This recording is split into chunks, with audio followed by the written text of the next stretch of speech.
His dog didn't bark. It stopped him, like it already knew something was wrong. Deep in the forest, a veteran Navy SEAL found an abandoned police car that should not exist. The radio inside was still whispering, like it had been waiting for someone to listen. Step by step, the dog led him deeper, into a place where people don't disappear. They get erased. Then he uncovered the truth. His own dog was trained to find those who would be taken next. And in the end, he faced a choice: save himself or vanish forever to stop it. Before we begin, tell me where you're watching from, and don't forget to like and subscribe to Veteran Dog Stories. The forest did not begin with a sound. It began with a silence so complete that it felt intentional, as if the land itself had chosen to hold its breath. Rowan Hale walked through it like a man who no longer expected the world to speak first.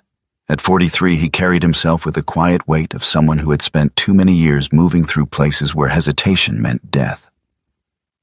He stood tall, just over 6 feet, with broad shoulders and a lean, hardened frame, shaped by discipline rather than vanity. His face was angular, carved in sharp lines, with a defined jaw and a light stubble beard that never quite grew into fullness. His skin held the color of long days under open skies, and his eyes, blue-gray, steady, and far too observant, seemed to measure everything before accepting it as real. His clothing never changed: an olive field jacket worn soft at the seams, a red and dark blue plaid shirt beneath, dark cargo pants, and brown leather boots that had walked across more terrain than most men would see in a lifetime. A military watch rested on his wrist, scratched but still ticking. A pocket knife sat where it always had. And on his back, the Iberly-stock half-track backpack, heavy, dependable, and never questioned. He was not looking for anything. That was the truth he told himself. Beside him moved something that never lied. Vex, a German Shepherd canine, 5, maybe 6, years old. Black and tan coat, short and dense, built not for show but for function. Every line of the dog's body spoke of control. Muscles compact, movements precise, weight always balanced, as if ready to change direction in a heartbeat. His eyes were dark and focused, not in the way of a pet waiting for instruction, but like a creature constantly reading the world for things unseen. Vex did not bark. He listened. And when he stopped, it meant something. They had been walking for hours beneath tall northern pines, where the light filtered through in thin, golden shafts that barely touched the forest floor. The ground was soft with needles and moss, absorbing sound, erasing footprints, hiding intent. Rowan moved automatically, checking lines of sight, marking exits, reading terrain. Old habits didn't fade. They settled into the bones. Then, Vex stopped. Not a pause, not hesitation, a wall. The dog stepped in front of Rowan and held position, body firm, head low, eyes locked ahead. Rowan froze. Not because he was afraid, but because he trusted that stance more than any instinct of his own. "What is it?" he murmured. No response. Vex didn't look back, didn't break focus, didn't move. And that was wrong. Because Vex always checked, always confirmed, always made sure Rowan was still there. But not this time. This time, the dog was blocking him. Not warning, not alerting, blocking. Then Rowan heard it. At first, it slipped between the trees like a mistake. A thin, broken sound. Static. He tilted his head slightly, the way men do when they're trying to catch something that shouldn't exist. There it was again. A faint crackle. Then, a pulse. Radio. Rowan's eyes narrowed. No way. The forest had no roads this deep, no ranger stations, no cabins within miles, no signal. And yet, the sound came again, faint, weak, but steady. Vex shifted, not forward but sideways, creating a narrow path, not inviting Rowan through, but no longer blocking him entirely. A compromise. That was new. Rowan stepped carefully, boots silent against the forest floor, every movement controlled. The static grew clearer, closer. Then the trees opened, and there it was, a police cruiser, or what remained of one. It sat half swallowed by the forest, angled slightly as if it had tried to turn and failed. Rust covered the body in spreading patches. The once white paint dulled into something lifeless. Vines crawled across the hood, wrapping around the light bar, threading through broken edges of metal like veins, reclaiming flesh. The windshield was cracked, but intact. One door hung slightly ajar, and the forest did not touch it. Not completely. There was a space around the vehicle where the ground seemed less settled, as if the forest had grown around it, but never fully accepted it. Rowan approached slowly. Vex did not follow. The dog remained at the edge of the clearing, rigid, eyes locked on the vehicle, ears forward, watching, waiting. The radio crackled again, this time inside the car. Rowan reached the open door and paused. The smell hit him first. Old metal, damp fabric, something faint beneath it, like oil and dust, and something electrical that had no right to still exist. He leaned in. The interior was frozen in time. Seats worn but intact, a cracked dashboard, a layer of dust that should have buried everything, except it hadn't, because the radio was on. The speaker flickered with weak static, the green display dim but alive. Rowan stared at it, his jaw tightening. That's not possible. No power source, no battery life, nothing that should still function. And yet, the static pulsed again. Then, for just a second, a voice, too broken to understand, gone before it formed. Behind him, Vex growled, not loud, not aggressive, but low, controlled. The kind of sound that didn't come from fear, but from recognition. Rowan turned sharply. The dog had taken one step forward, but not toward him, toward the car, head lowered, eyes fixed. And then, Vex did something he had never done before. He backed away, slowly, deliberately, as if something inside that vehicle had just stepped closer, even though nothing had moved. Rowan felt it then, not fear, not exactly, but a shift, like the air had thickened, like the forest had leaned in, watching, waiting. He turned back to the car. His hand moved to the dashboard, and that's when he saw it. A line carved into the surface, deep, uneven, done with force rather than care. Words etched into metal. He leaned closer, reading them slowly. If you hear this, you're already inside. Rowan exhaled quietly. Not disbelief, not confusion, recognition. Because somewhere deep inside him, a part of his mind that had never stopped being a soldier, understood what that meant. Not location, not distance. Something else. Something worse. He stepped back from the car. The radio crackled again, louder this time, almost clear. But not quite, always just beyond understanding. Rowan glanced toward Vex. The dog hadn't moved. Still watching, still tense, still waiting for something Rowan couldn't yet see. Rowan looked back at the cruiser, at the vines, at the unnatural stillness surrounding it, at the way the forest seemed to stop, just short of touching it completely.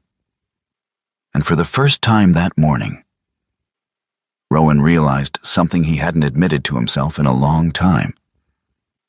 He wasn't just passing through. He had crossed something. Not a line on a map, not a border.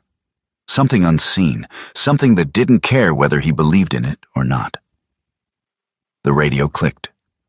A single, sharp sound. Then silence. Complete, final. Even the forest seemed to exhale. Rowan stood there for a long moment. Then he adjusted the strap of his backpack, checked his watch out of habit, and stepped forward again. Not away, forward. Because men like him didn't turn back. Not when something didn't make sense. Especially not then. Behind him, Vex followed. Reluctantly, carefully. Like a creature stepping into a place it remembered, but wished it didn't. Somewhere in the forest, unseen, something shifted. Not in movement, but in awareness. Rowan Hale didn't know it yet. But he had just entered a place where things weren't lost. They were removed. And the forest was not empty. The forest did not feel the same anymore. It wasn't darker. It wasn't colder. But something inside it had shifted, like a story that had just realized it was being read. Rowan Hale stood beside the abandoned cruiser, one hand resting lightly against the rusted frame, his thumb brushing over the edge of the door where the paint had peeled away in thin, curling strips. He wasn't looking at the car anymore. He was looking at what it meant. His jaw tightened slightly as he reached into his jacket and pulled out a small, worn device, an old handheld scanner he used for field navigation and signal tracing. Not standard issue anymore, not official, but still useful. He powered it on, a faint hum, then numbers, coordinates, signal bleed. Rowan leaned closer to the dashboard and located the VIN plate beneath the cracked windshield. Dirt and time had nearly erased it, but not completely. He wiped it clean with his sleeve, read it once, then again, memorized it. Minutes later, he sat on a fallen log a few feet from the cruiser, the scanner connected to a secure offline database he carried. Fragments of old military records, partial law enforcement archives, pieces of systems that had once spoken to each other, before they stopped. The screen flickered. Processing, then a match. Partial. Corrupted. But enough. Registered unit, County Sheriff's Department Vehicle ID, confirmed assigned officer, Elias Crow. Rowan exhaled slowly. So it existed. At least once. He scrolled further. The rest of the file, gone. Not missing. Not corrupted. Removed. Clean. Deliberate. Like a name scratched off a gravestone. Rowan leaned back slightly, eyes narrowing as he stared at the screen. That takes effort, he muttered under his breath. You didn't just erase a man like that. Not from multiple systems. Not without someone making the decision over and over again. Behind him, Vex shifted. Rowan didn't turn. He didn't need to. He could hear the subtle difference in the dog's breathing. The tension threaded into it like a wire pulled too tight. What do you have? Rowan asked quietly. Vex moved. Not toward the car. Away from it. 3 steps. Pause. Then he looked back. Not at Rowan's face, but at his feet. A signal. Clear. Follow. Rowan stood, slipping the scanner back into his jacket. He gave the cruiser one last look. There was a feeling now. Not emotional, not instinctual, but structural. Like the car wasn't just an object. It was a marker. A boundary post. Something that said, this is where it begins. He followed Vex. The forest closed in again as they moved away from the clearing. The light dimmed slightly under thicker branches, and the ground became uneven. Roots pushing through soil, stones hidden beneath moss. Vex's pace changed, slower, more precise. He wasn't wandering, he was navigating. Rowan noticed the pattern quickly. Every few dozen steps, the dog would pause, not long, just enough to reorient, then adjust direction by a few degrees. Not random, not instinct. Something learned, something trained. Yeah, Rowan murmured, watching him carefully. You've done this before. They moved like that for nearly 20 minutes. Then, Vex stopped again. This time, he didn't block. He didn't step aside. He lowered his head and stared at a patch of ground that looked no different from anything around it. Rowan approached slowly. At first he saw nothing, just dirt, needles, roots. Then, a shape. Too straight, too deliberate. He crouched and brushed away debris with his hand. Wood, old, weathered, a marker, no name, no symbol, just a rectangular piece of wood driven into the earth. Rowan's expression didn't change, but something inside him did. Not a grave, he said quietly. Because graves were meant to be found. This was meant to be ignored. Vex suddenly lifted his head. His ears twitched. Then he turned, not toward Rowan, not toward the marker, but toward a direction they hadn't come from. And for a brief moment, his posture changed. Not alert, not aggressive, but confused. The dog took a single step forward, then stopped, tilted his head, as if listening to something Rowan couldn't hear. Then, Vex let out the quietest sound Rowan had ever heard from him. Not a bark, not a growl. A soft, almost questioning whine, like he had just recognized something, and didn't understand why. Rowan stood slowly. What is it? No response. Vex blinked once, then shook his head sharply, as if clearing something away.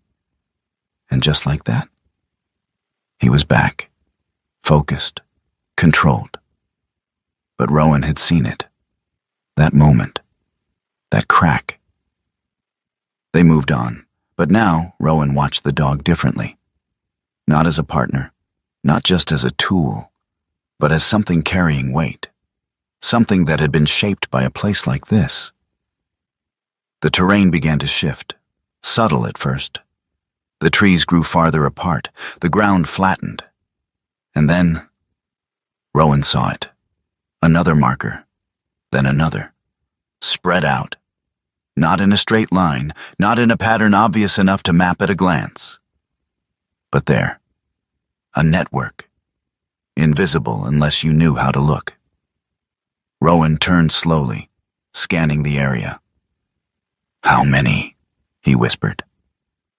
Vex moved again, weaving between the markers without hesitation, avoiding some, pausing briefly near others, choosing, rejecting, guiding. Then they reached it. A break in the forest, not a clearing, something else. A space where the trees had grown in a loose circle, leaving the center open. And in that center, a structure. Small, wooden, old. A cabin. It didn't look abandoned. That was the first thing Rowan noticed. Not because it was maintained, but because it hadn't decayed the way it should have. The wood was aged, yes, but intact. The windows were dusty, but unbroken. The door stood closed, but not collapsed.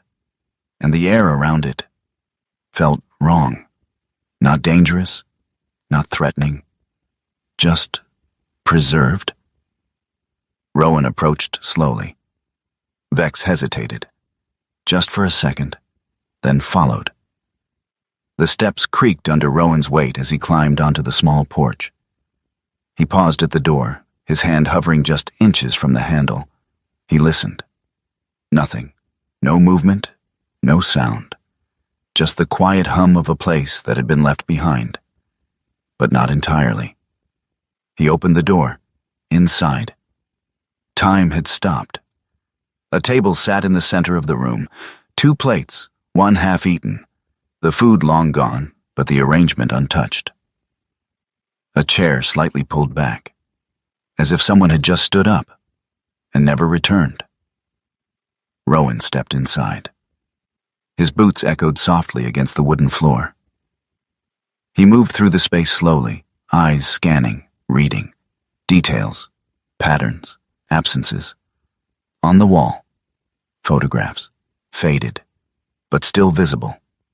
A man in uniform, sheriff's badge, mid-40s, lean face, sharp features, tired eyes that looked like they had seen too much and accepted it anyway.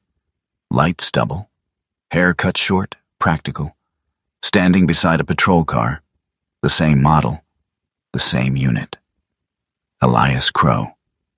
Rowan studied the image for a long moment. "You found something you weren't supposed to," he said quietly.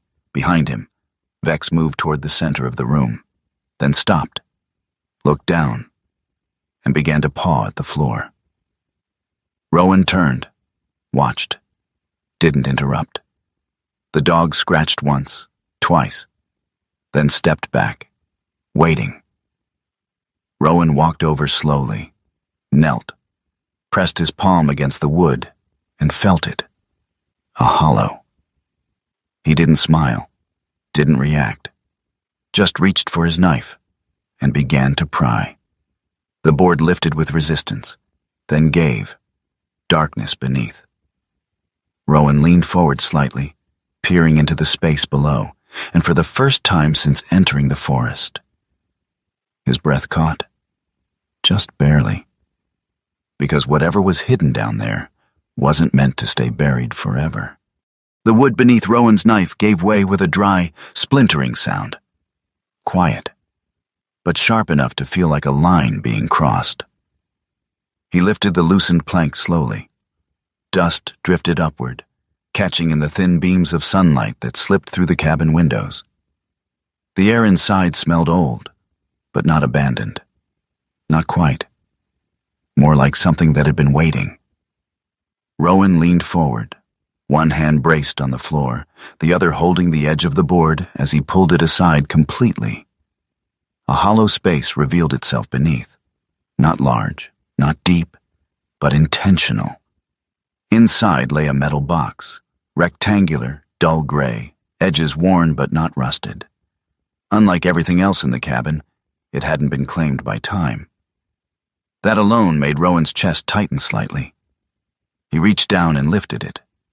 Heavy, not just from weight, from purpose. Behind him, Vex stood perfectly still, not tense, not relaxed, watching, as if this moment mattered.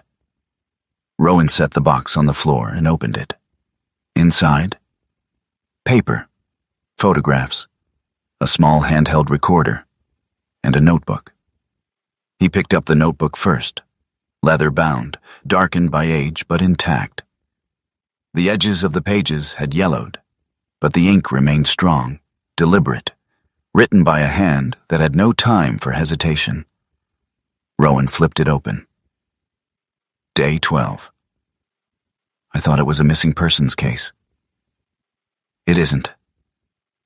Rowan's eyes moved steadily across the page, his expression unreadable. Day 19. They told me to stop asking questions. I didn't. A faint exhale escaped him. He turned another page. Day 27. The files aren't gone. They're rewritten. Names disappear, but the patterns don't. Rowan paused. Patterns. That word stayed with him. Behind him, Vex shifted slightly, stepping closer, but still not interfering. The dog's presence filled the room like a second awareness, one that didn't think in words but understood something just as deeply. Rowan turned to the photographs, one by one. Faces, different ages, different lives. Men, women, some smiling, some unaware, all marked. A thin black line drawn across each face. Not violently, not angrily, carefully. As if someone had taken the time to say, this person is no longer here. Rowan's thumb hovered over one image longer than the others. A young man, early 20s, clean cut, nervous smile, military. Rowan recognized the posture immediately. That kind of stiffness didn't come from training. It came from fear, disguised as discipline. He set the photo down. picked up the recorder. It clicked softly as he pressed play. Static. Then, a breath, uneven, close to the mic. Then a voice. Male, worn, controlled, but barely. I don't have much time. A pause. If you're hearing this, then I was right. Rowan didn't move. They don't kill them. Another breath. They move them.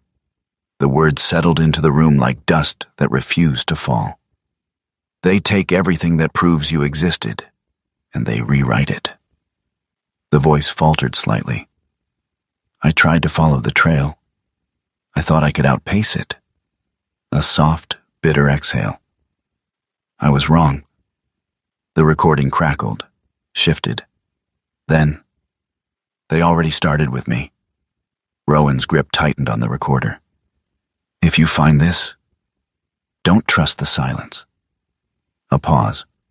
Longer this time. Then, the dogs know first. The recording cut, abrupt, final. The cabin felt smaller now. Not physically, but in the way truth narrows space. Rowan sat back slightly, the recorder still in his hand. His mind didn't race. It didn't panic. It assembled, piece by piece, like it always had. They erased the record, he said quietly. Not the person. Vex's ears twitched. They moved them somewhere else. Rowan's gaze shifted toward the open floorboard. Somewhere off-grid, off-system. He wasn't guessing. He was recognizing a pattern he had seen before. Different mission, different context, same logic. A faint sound broke the stillness. Not from the recorder, not from Rowan, from the wall. Rowan turned slowly. Vex had already moved. The dog stood near a section of wood paneling, head tilted slightly, eyes fixed, not at anything visible, but at something just beyond it. Then, a sound. Soft, barely there, like fingers brushing against wood from the other side. Rowan didn't speak, didn't move. He watched Vex. The dog stepped closer, placed his nose against the wall, inhaled once, then pulled back. And for the first time since entering the cabin, Vex's posture shifted into something unfamiliar. Not fear, not aggression, recognition. But there was no one there. Nothing behind the wall, nothing that should have made a sound. The moment passed. The silence returned. But it wasn't the same silence. Rowan stood, slowly, his movements measured. He approached the wall, pressing his hand lightly against the wood where Vex had been focused. Solid, unbroken, no seams, no hidden panel, nothing. But he didn't step away. Instead, he turned back to the box. There's more, he said quietly. Not to Vex, to himself. He returned to the notebook, flipped further, near the end. The handwriting had changed, still controlled, but tighter, compressed, like someone running out of space. Or time. Day 41. I found the entry point, not a location, a condition. Rowan frowned slightly. Day 43. It doesn't matter where you are. It matters if they've marked you. A longer pause between entries. Day 46. Once you're marked, you're already inside.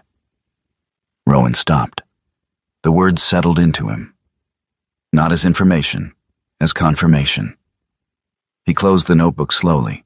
Behind him, Vex moved again, this time toward the center of the room. He circled once, then stopped, looking at Rowan, waiting. Rowan understood that look. It wasn't a command, it wasn't urgency, it was alignment. You feel it too, Rowan said. Not a question. He looked around the cabin one more time, at the table, the plates, the photographs, the wall, the floor, then back at the open compartment. Whatever Elias Crow had uncovered, it hadn't stayed here.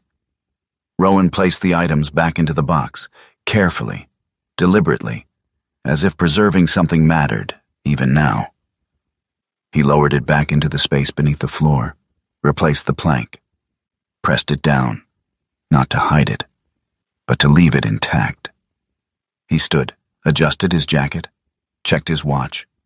Time still moved, even if this place pretended it didn't. "Let's go," he said quietly. Vex turned without hesitation, moved toward the door. Rowan followed.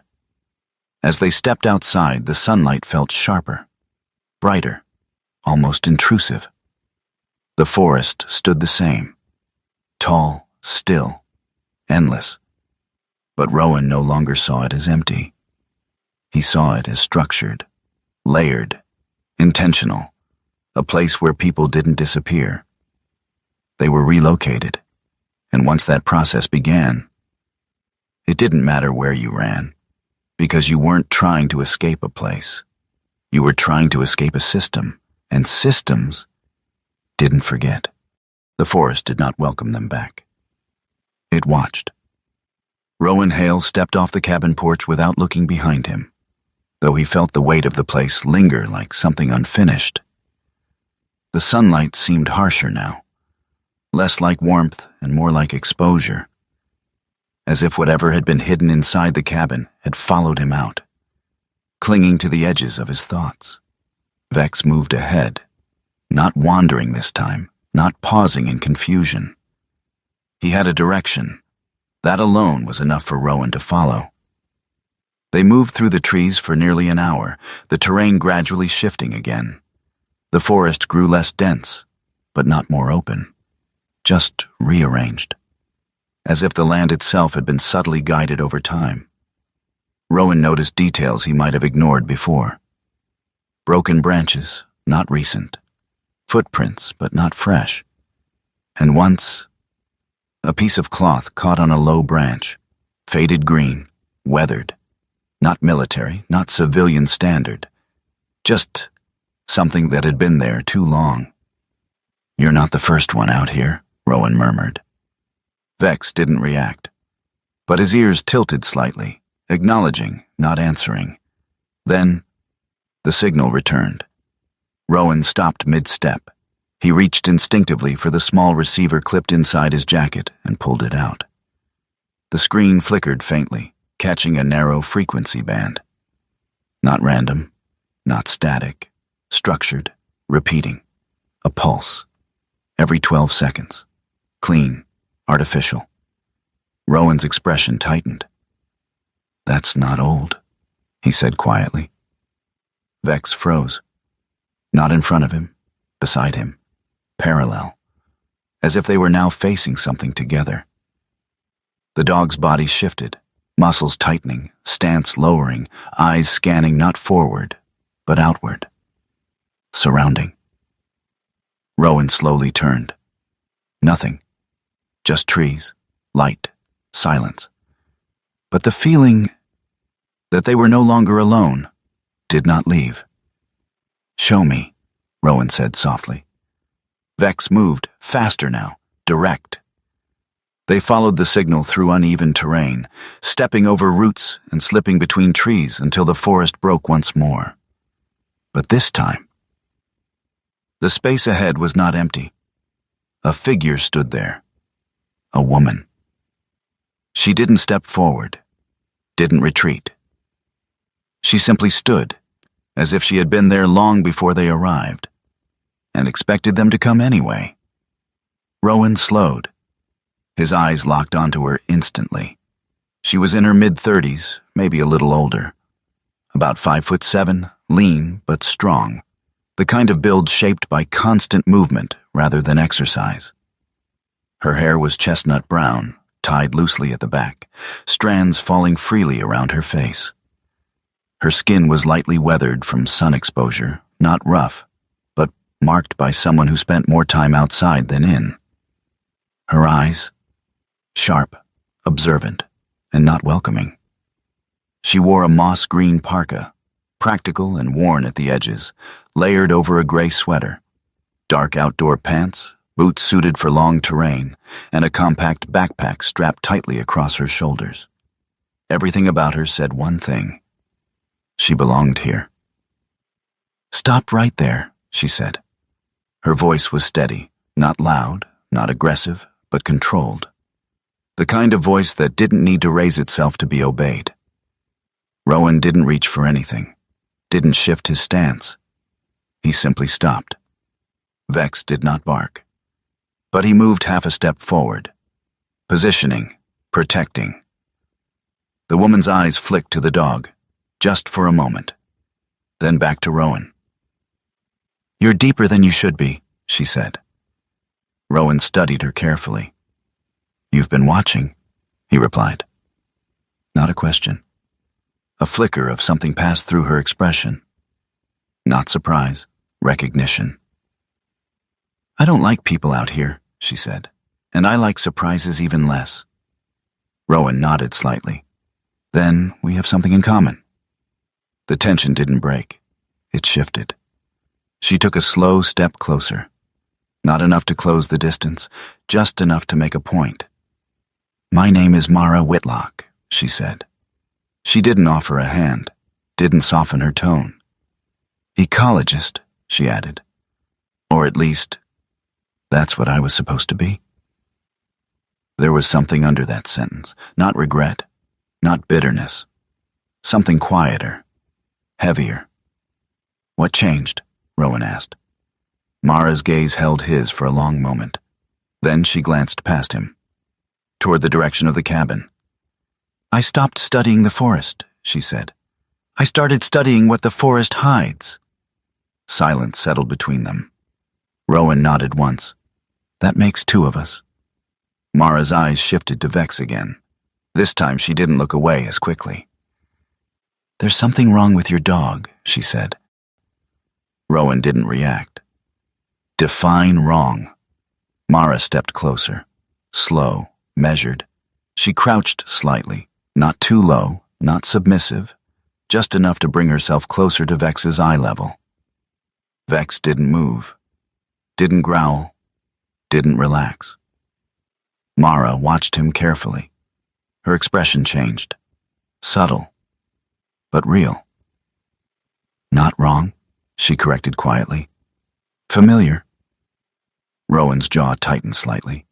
The receiver in Rowan's hand suddenly spiked. A sharp burst of signal, stronger than before.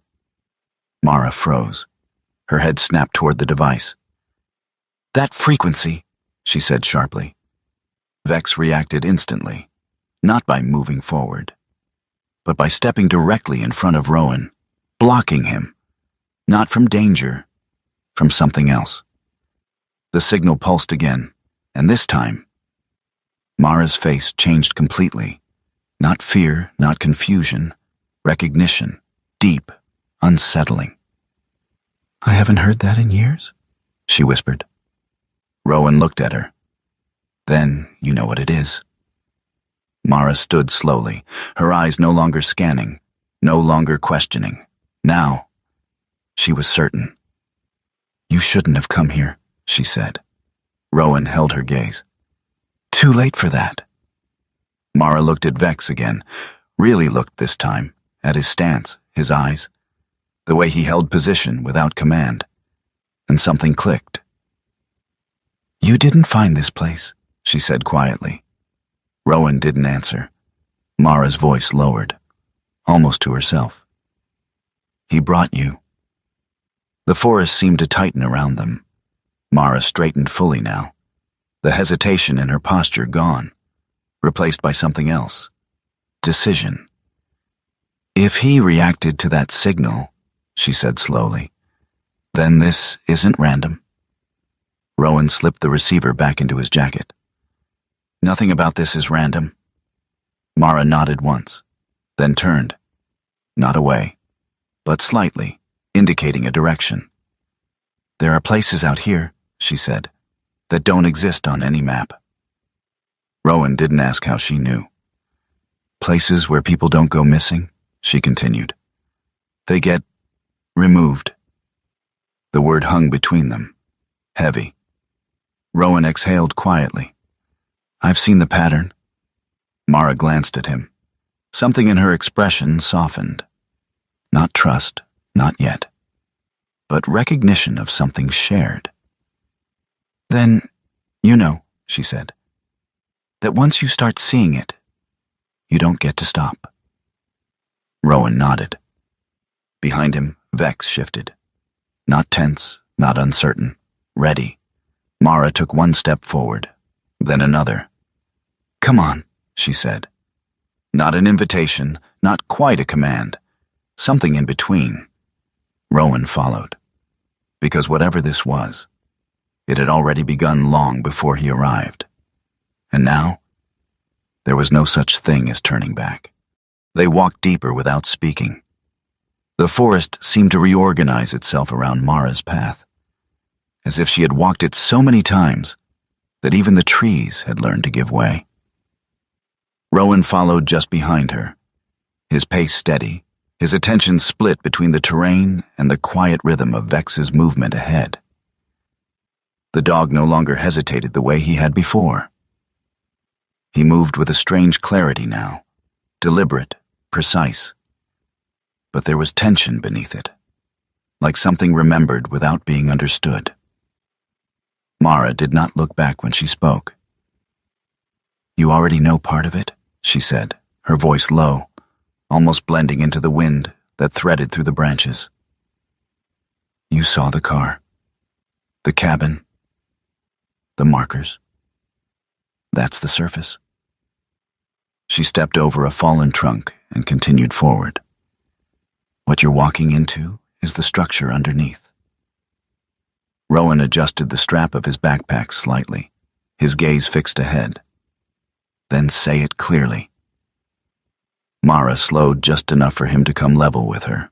Her eyes flicked toward Vex, then back to Rowan. "Project Hollowline," she said. "That's what it was called. About 20 years ago, it didn't exist on paper, just like everything else tied to it. It was designed for one purpose: to remove people without leaving a trace." She paused briefly, choosing her words with care. Not execution, not disappearance in the traditional sense. Erasure, identity, records, relationships, everything that proves you existed. Rowan's expression didn't change, but something in his posture sharpened. Witness protection doesn't go that far. "This wasn't protection," Mara replied. "It was control." They continued walking, the ground sloping downward now, the forest growing quieter the deeper they went. Even the birds seemed to avoid this part of the land. Mara continued, her voice steady, but with something underneath it, a weight she had been carrying too long. They targeted people who knew too much, or people who had become inconvenient. Operatives, whistleblowers, contractors who saw something they weren't supposed to. Instead of eliminating them, they relocated them into isolated environments, off-grid zones. Places like this, no records, no contact, no way back. Rowan exhaled slowly through his nose. A controlled disappearance. Mara nodded once. Exactly. Cleaner than a body, more effective than a lie. Vex suddenly slowed. Not stopped, just slowed enough that Rowan noticed. The dog's head lowered slightly, his gait tightening, as if each step required confirmation. Rowan watched him carefully now, seeing the subtle changes, the micro-adjustments in direction, the way Vex avoided certain patches of ground without obvious cause. "You've seen this before," Rowan said quietly, almost to himself. Mara heard it. "He's not reacting randomly," she said. "That's conditioned behavior. Something trained. Something reinforced." Rowan didn't answer, because he was starting to understand something he didn't want to name yet. They moved another 100 yards before Mara stopped. "This is far enough," she said. The forest opened slightly, not into a clearing, but into a space where the trees stood farther apart, leaving a natural corridor. In the center of that space stood a structure that didn't belong. Concrete, low, angular, half buried into the earth. It looked like an access point, not a building. Something functional, something meant to be overlooked. And someone was already there. A man stood near the entrance. He didn't reach for a weapon, didn't move when they approached. He simply watched, hands resting loosely at his sides as if he had been expecting them. Not specifically, but inevitably. Rowan slowed. Vex stopped. This time he didn't move forward at all. His entire body went still, not tense, not defensive, but alert in a way that felt internal. Mara stepped slightly ahead of Rowan. "We're not here to fight," she said. The man let out a quiet breath, something between a sigh and a tired acknowledgement. He was in his mid-50s, maybe a little older, with a lean frame that had begun to fold inward over time. His shoulders were slightly hunched, not from weakness, but from years of carrying something he never put down. His face was narrow, with deep lines etched along his cheeks and around his eyes. A short, uneven beard traced his jaw, threaded with gray. His hair, dark once, now fading, sat unkempt, as if maintenance had stopped mattering. But his eyes, they were sharp, clear, and filled with something that wasn't fear. It was memory. "My name is Daniel Rourke," he said. His voice was calm, but not distant. It carried the tone of someone who had explained the same truth too many times, and knew it never made it easier. Rowan stepped forward slightly. "You built it." Daniel's mouth tightened, not in denial, but in acceptance. "Part of it," he said. "I designed the system architecture, data handling, identity suppression protocols." He glanced briefly at the structure behind him. "Everything that makes a person disappear without dying." Mara crossed her arms, watching him closely. "You also helped keep it running." Daniel didn't argue. "Yes." There was no pride in it, no justification, just fact. Rowan studied him carefully. "Why are you still here?" Daniel let out a faint, humorless breath. "Because leaving doesn't undo what you've built," he said. "And because someone has to remember what this place actually is." Vex shifted. A small movement, but enough. Rowan noticed. Daniel noticed too. His gaze dropped to the dog, and for the first time, something like tension crossed his face. "Where did you find him?" Daniel asked quietly. Rowan didn't answer immediately, because the question itself felt wrong. Not where, but when. Vex took one step forward. Just one, slow, controlled. And then, he stopped again, but this time, it wasn't hesitation. It was resistance.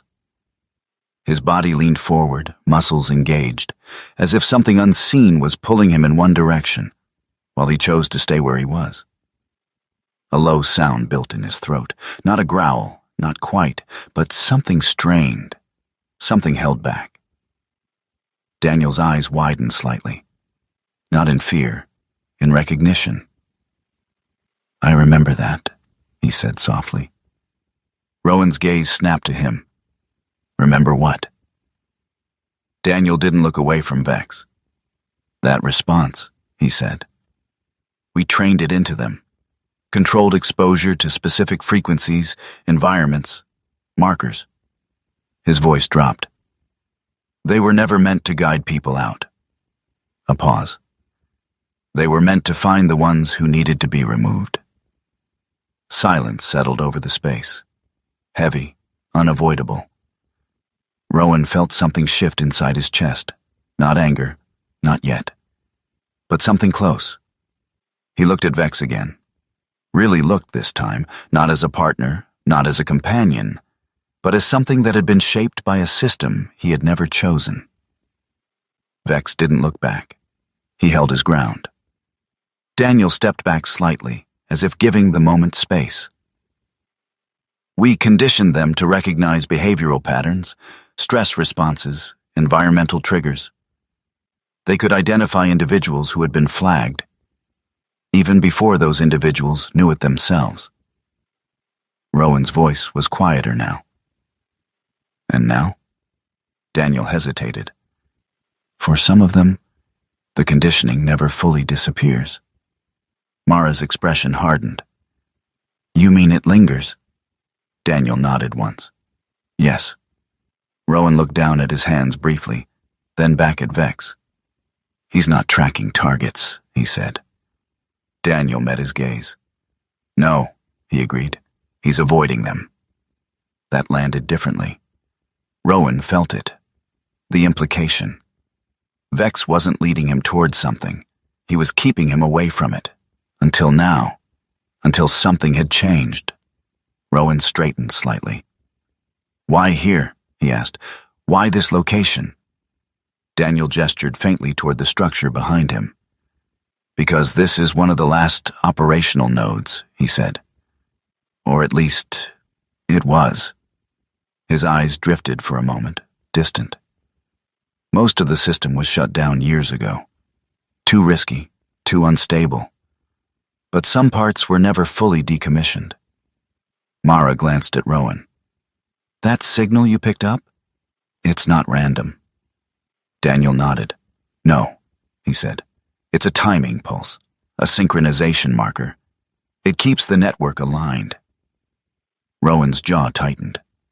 And if it's still active? Daniel didn't answer right away. Then, quietly, then someone is still maintaining the system. The forest seemed to close in again, the silence no longer empty but occupied. Rowan looked at Vex.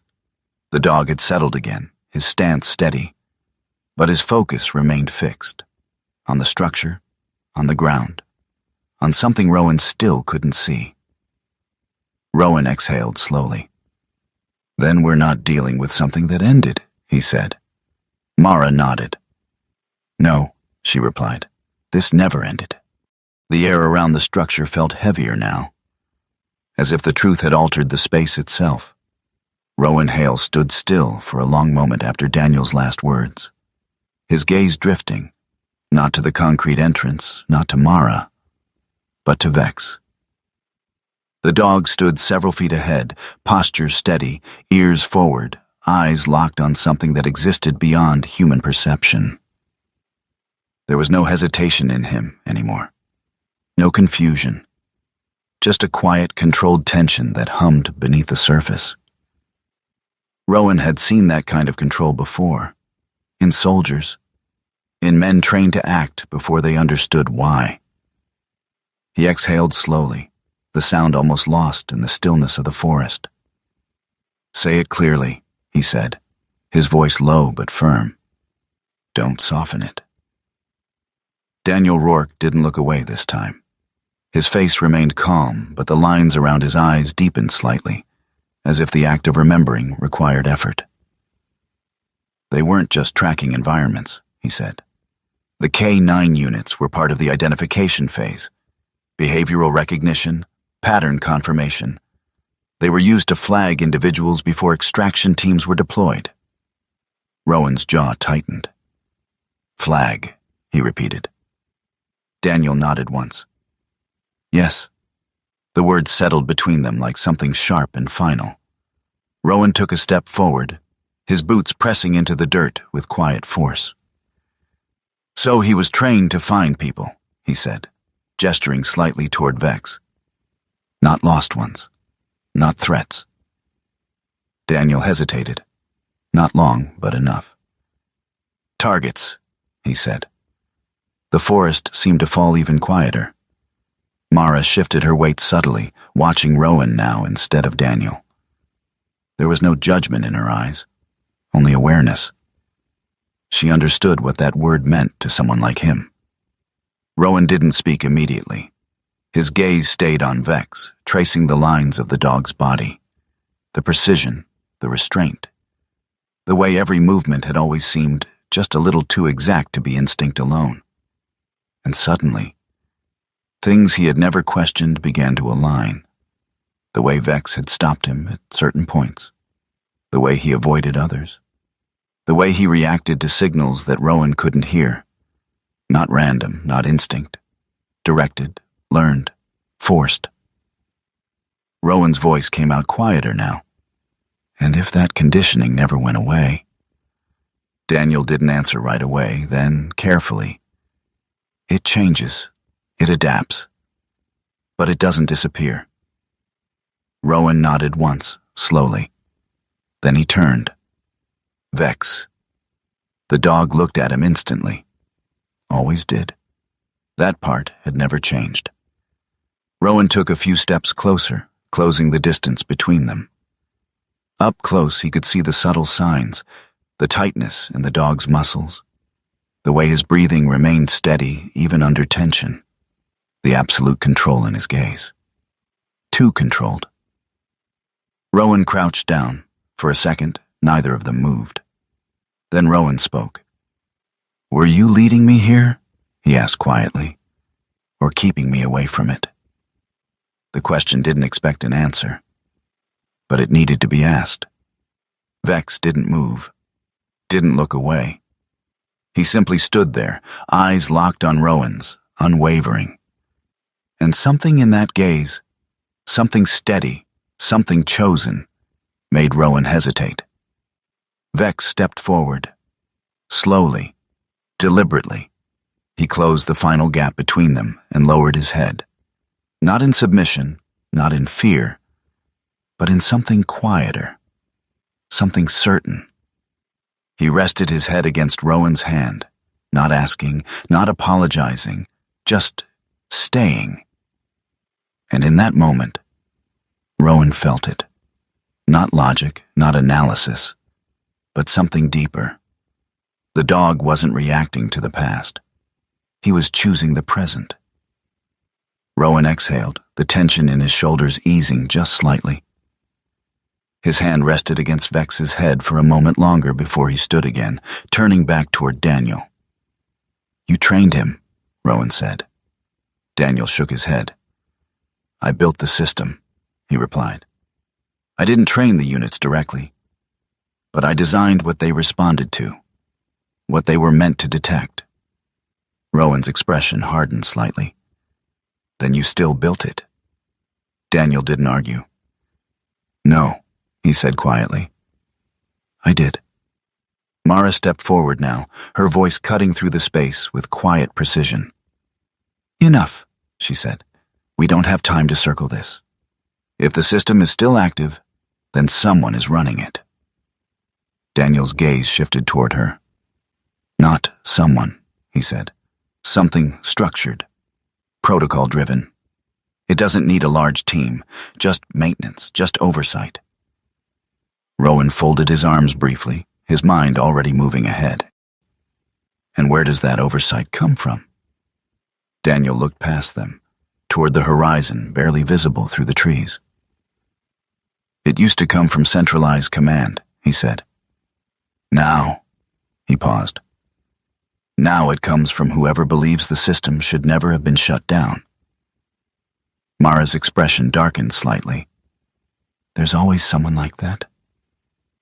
Rowan didn't respond, because he knew that was true. There was always someone who believed control was safer than freedom. Always someone willing to decide who mattered and who didn't. A new presence entered the space before it was seen. Not through sound, not through movement, through awareness. Rowan felt it first, then Mara, then Daniel, and finally, Vex. The dog's body shifted instantly, stepping slightly to Rowan's side, not in defense, but in alignment. His gaze locked onto a point beyond the tree line, unwavering. Rowan turned. A man stepped into view. He didn't rush, didn't hide. He simply walked forward with a calm, measured pace, as if he had all the time in the world. He was in his late 40s, tall and composed. his build lean but controlled, like someone who maintained discipline not out of necessity, but by choice. His face was long, features sharp but not harsh, with a clean, deliberate structure that gave him an almost polished appearance. His hair was dark, neatly styled, with early strands of silver at the temples. No beard, no visible imperfections. His clothing matched the precision of his presence. A charcoal coat, tailored but functional, worn over a dark high-neck layer. His trousers were clean, fitted, and practical, paired with high-end leather boots that carried no trace of the forest despite the terrain.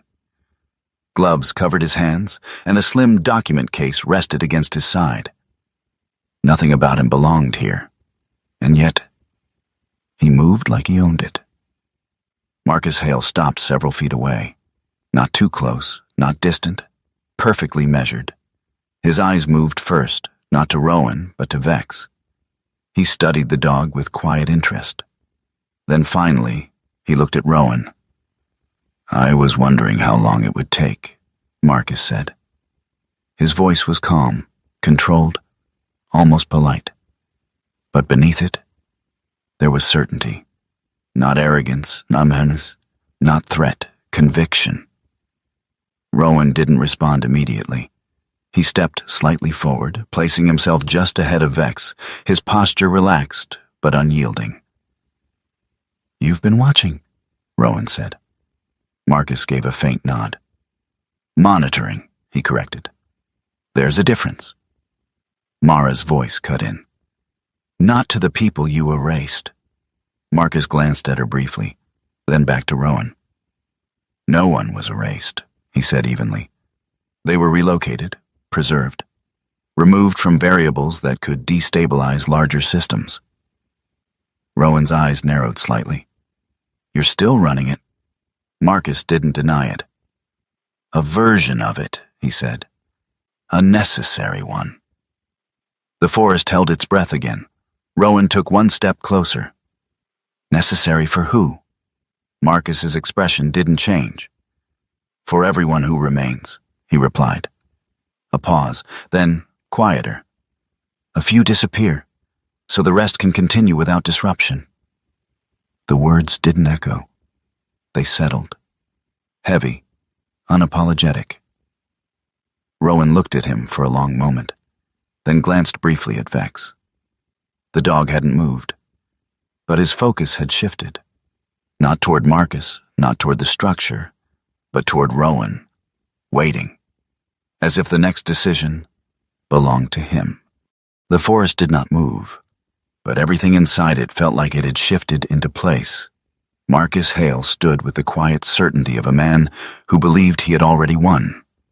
Not through force, not through intimidation, but through logic.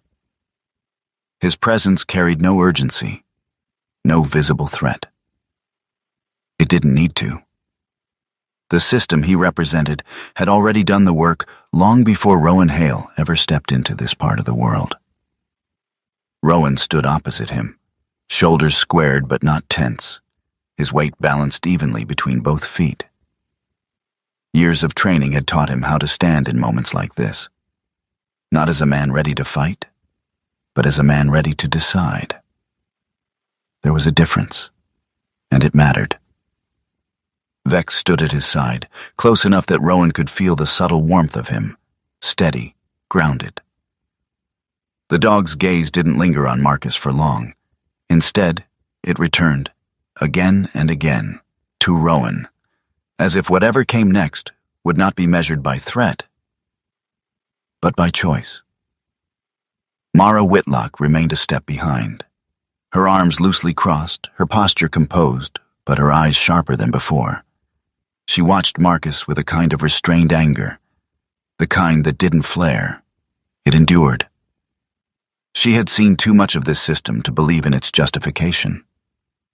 Daniel Rourke stood farther back, near the edge of the concrete structure, his presence quieter than the others.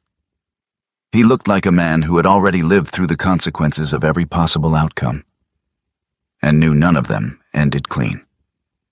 Marcus broke the silence first. "You understand it now," he said. his voice calm, almost conversational. "What this place is, what it does. You've seen enough to know this isn't chaos. It's structure." Rowan didn't respond immediately. His eyes moved past Marcus, briefly taking in the low concrete entrance behind him, the access point, the node, the place where everything converged. Then his gaze returned. "Structure built on erasing people," Rowan said. Marcus inclined his head slightly. "On preserving stability," he corrected. "There's a difference. One you're trained to recognize." Rowan's expression didn't change. "I was trained to follow orders," he said quietly. "I learned the difference later." Marcus studied him for a moment, as if weighing something invisible. "And yet, here you are," he said, "standing in front of a system that prevents greater harm, and considering destroying it." Mara stepped forward slightly, her voice cutting through the air. "You don't prevent harm," she said. "You hide it. You relocate it where no one has to see it." Marcus didn't look at her. "Which, in practical terms," he replied evenly, "achieves the same result." "That's not the same thing," she said. "It is," Marcus said, "to everyone who isn't directly affected." The words settled heavily between them. Rowan felt the weight of them, not because he agreed, but because he understood how easily they could be believed. That was always the danger, not the system itself, but the logic that made it seem necessary. He glanced down briefly at Vex. The dog didn't move, didn't shift, didn't question. He simply remained there, present, unwavering. And that was the difference. Vex did not justify. He chose. Rowan exhaled slowly and stepped forward. "Shut it down," he said. Marcus didn't react outwardly, but something in his posture tightened almost imperceptibly. "You don't know what happens if you do that," he replied. "I know what happens if I don't," Rowan said. Marcus held his gaze. "You lose more than you think." Rowan's eyes flicked once toward Mara. Just once. That was enough. Mara understood. Her expression changed, not dramatically, not visibly to anyone who didn't know what to look for. But Rowan saw it. The shift from resistance to acceptance. She stepped closer to him now, her voice quieter. "If you do this," she said, "it won't just erase the system's records." Her eyes held his. "It will erase you from it." Rowan didn't look away. "I know." Mara swallowed once, the movement subtle but real. "That means every trace of you connected to it. Logs, cross-references, identity flags. Everything that tied you into this network will collapse." Her voice lowered further. "People who knew you through it won't anymore." Rowan nodded. "I know." She held his gaze for a moment longer, then said the thing that mattered most. "If you do this, I won't remember you." The forest seemed to go still, not silent. Still. Rowan didn't answer right away. He let the weight of that settle fully. Not around him, but inside him. He thought of the path that had brought him here. Of the years that had shaped him into someone who could stand in a moment like this and not turn away. He thought of all the things he had already lost, and all the things he had chosen to carry anyway. Then he looked at Vex. The dog didn't hesitate, didn't shift, didn't look at Mara, didn't look at Marcus. He looked at Rowan. Only Rowan. And in that gaze, there was no past, no conditioning, no system, only presence, only choice. Rowan gave a small nod. Not to Marcus, not to Mara, to Vex. And that was enough. As Rowan turned toward the structure, Vex moved with him. But just before they crossed the threshold, the dog paused. He glanced back, not at the others, not at the forest, but at Rowan's face, holding the look for a fraction longer than usual. There was something in it that hadn't been there before. Something deeper than training, deeper than instinct. Rowan felt it like a quiet certainty. Not a question, not a doubt. A promise. They entered the structure together. The air inside was colder, controlled, stripped of the organic feel of the forest. Dim lights flickered along narrow concrete corridors, casting long shadows across the walls. The place was still active, barely, but enough. Daniel followed them in, slower, his steps heavier now, as if each one carried a memory he could not set down. Mara remained at the entrance for a moment, watching them disappear inside, then followed without another word. Marcus did not stop them. He simply stood there, observing, because even he understood. This was not a moment that could be forced. Inside, Rowan moved quickly, but without panic. His eyes scanned the layout, identifying key points, tracing lines of control. It was all familiar in structure, even if the purpose was different. Systems always followed patterns.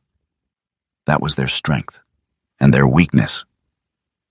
He reached the central console, a bank of aging equipment, still humming, still processing, still holding the threads of lives that had been cut from the world above. Rowan placed his hand on the surface. For a brief moment, he hesitated, not because he doubted the action, but because he understood the cost. Then he began. His movements were precise, efficient, practiced. He bypassed locks, cut through layers of protection, and accessed the core system. Data streams flickered across the screens, names, fragments, identifiers, ghosts of people who still existed, but nowhere that could be found. Mara stood behind him, watching. Daniel stood farther back, his eyes fixed on the process, his expression unreadable. And Vex.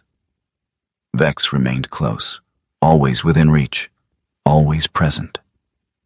Rowan initiated the sequence. The system resisted at first, slow, reluctant. But then it gave way. Data began to collapse, connections severed, identifiers erased. The network unraveled from the inside out. Daniel exhaled slowly. "It's happening," he said quietly. Mara's gaze shifted to Rowan. She didn't speak. She didn't need to. Rowan kept his eyes on the screen. Until the final sequence completed. Until the last thread disconnected. Until the system ended. The room fell silent. Not the same silence as the forest. This one was final. Rowan stood still for a moment, then stepped back. He didn't look at Mara, didn't look at Daniel, didn't look at Marcus. He looked at Vex. And for a second, just one, there was nothing else. Then they turned and walked out. The forest returned to itself. Or something close to it. A man in a nearby town would later speak of it, though he couldn't quite explain why it stayed with him. He described seeing a figure at the edge of the trees, a man with a dog, standing still for just a moment before turning and disappearing into the forest. They looked like they knew where they were going, he said, like they'd already decided something. He couldn't describe the man's face. He couldn't remember the dog clearly, only the feeling. Mara Whitlock stood at the edge of the same forest days later, her arms folded loosely, her eyes scanning the tree line. There was a sense of something missing, not sharp, not painful, but present, like a word on the tip of her tongue that she could never quite recall. She exhaled slowly, then turned to leave. As she stepped away, a stray German shepherd passed along the edge of the road. A young one, maybe 3 years old, its coat clean but unmarked, its gait steady but unhurried. The dog paused, turned its head and looked back toward the forest for a long moment, as if something stood there, something unseen, something familiar. Then it moved on. Sometimes, the greatest miracles are not the ones we can prove, but the ones we feel. A man may be forgotten by the world, his name erased, his story lost to time. But if he chose love, if he chose to protect, if he chose what was right when it cost him everything, then nothing about his life was ever truly lost. Because God does not measure a life by records, by systems, or by memory. He measures it by the choices made in silence, by the kindness given when no one was watching, and by the courage to stand for what is right, even when it means standing alone. In our everyday lives, we may never face something as dramatic as Rowan did. But we are given smaller moments, quiet choices that define who we are. A moment to forgive. A moment to help someone who cannot repay us. A moment to choose integrity over convenience.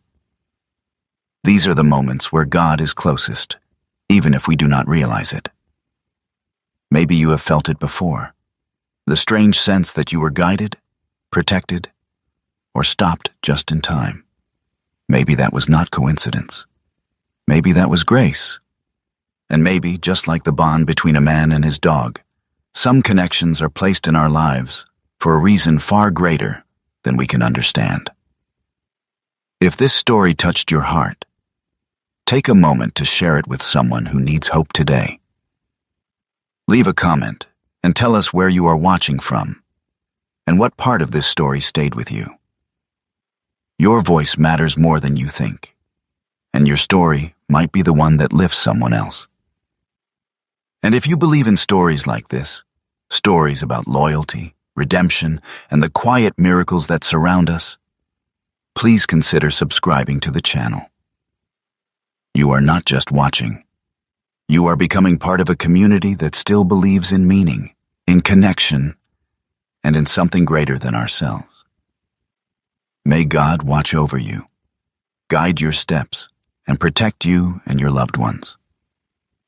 May He give you strength in difficult moments, peace in uncertain times, and remind you that even when the world forgets, He never does.